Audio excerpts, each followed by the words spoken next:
Have you ever looked at your bank account and just thought, my money should be doing more? Well, today, we're going to pull back the curtain on the stock market. We're going to demystify it so you can understand how to actually make your money start working for you. But let's start with a kind of provocative question. Think about your savings account. It feels safe, doesn't it? It's predictable.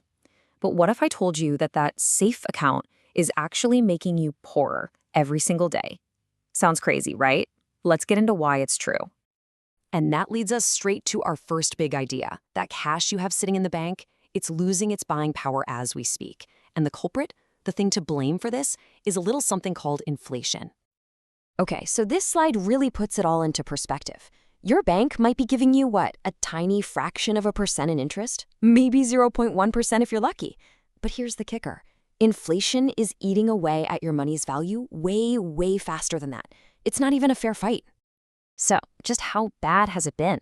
Well, in recent years, inflation has been roaring at rates as high as 5 to 8%. Now think about that. If your money isn't growing by at least that much every year, you're actually going backward. Your $100 this year will buy you less stuff next year. And if you want a perfect, real-world example of this, just look at a postage stamp. Back in 1971, you could mail a letter for just 8 cents. Today, that same service costs 73 cents. Nothing about the service changed. It's still just getting a letter from A to B, but the price has gone through the roof. That, my friends, is inflation in a nutshell. Okay, so that's the problem. How in the world do we fight back? Well, we do it by making our money get a job. We make it work for us. And that brings us to the solution, the power of investing, and specifically the stock market. So let's just get this out of the way. What even is a stock? Forget all the complicated Wall Street jargon. It's actually super simple. When you buy a stock, you are buying a tiny little piece of a real company. Think Apple or Amazon or Target. You literally become a part owner. That's it. So why would you want to own these tiny little pieces? Because as you can see here, history doesn't lie.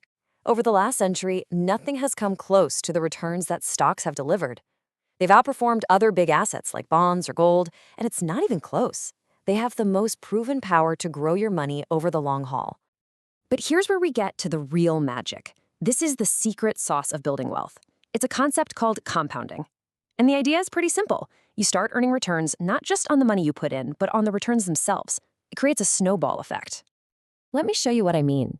Let's say you invest $1,000. After year 1, you get a 10% return. So now you have $1,100. Awesome. But here's the cool part. In year 2, you earn 10% on that new, bigger number. So you end up with $1,210. You're literally making money on your profits. Now, a few extra bucks might not seem like a big deal, but this is where it gets absolutely wild. What happens if you just let that initial $1,000 ride for 20 years, earning that same 10%? It turns into more than $6,700. That's the mind-blowing power of compounding over time. Time is your best friend when it comes to investing. Okay, I get it. That all sounds amazing in theory, but how do you actually get started without feeling like you're just gambling your money away? Well, let's lay out a super simple, super effective game plan that any beginner can follow. So you basically have 2 main paths you can take. You can try to be a stock-picking genius, finding the next big thing, and hey, that can be exciting, but it's also incredibly risky and takes a ton of research. Or you can take the simple, much safer path of investing in something called an index fund. For almost everyone starting out, this is the answer. And if you need a little reality check on why picking individual stocks is so tough, just look at this. Let's say you bought shares in a giant successful company like Intel way back at the top of the dot-com bubble in 2000. You would still be in the red today. Meanwhile, the overall market, the whole collection of stocks, is up over 400% since then. That's a brutal lesson in risk. This is exactly why index funds are so brilliant for beginners. With one single investment, you're not just buying one company. You're instantly buying a tiny piece of hundreds of them, like the 500 biggest companies in the US.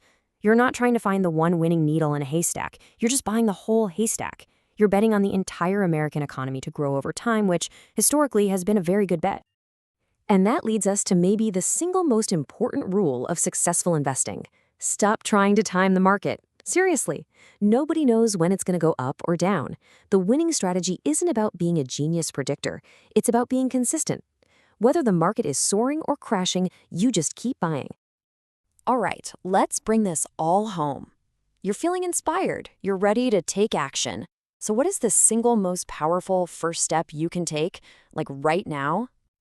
First things first, you can't just buy stocks from your normal checking account. You need a special investment account. Now, there are a few different types, but for a beginner, the absolute hands-down champion is a retirement account called a Roth IRA. If you take away only one thing from this whole explainer, please let it be this. So, what makes a Roth IRA so special? It's like it has a financial superpower. Here's how it works. You put money in that you've already paid taxes on, and in exchange for that, every single dollar your investments earn, for years, for decades, it all grows completely 100% tax-free. And when you pull that money out in retirement, you won't owe a single dime in taxes on any of those gains. It is an unbelievable deal. So there you have it. We've talked about why you can't just let your cash sit there, how investing works its magic through compounding, and a dead simple plan to get started. The journey to building real wealth, it really does start with one single step. The only question left is, what's your step going to be?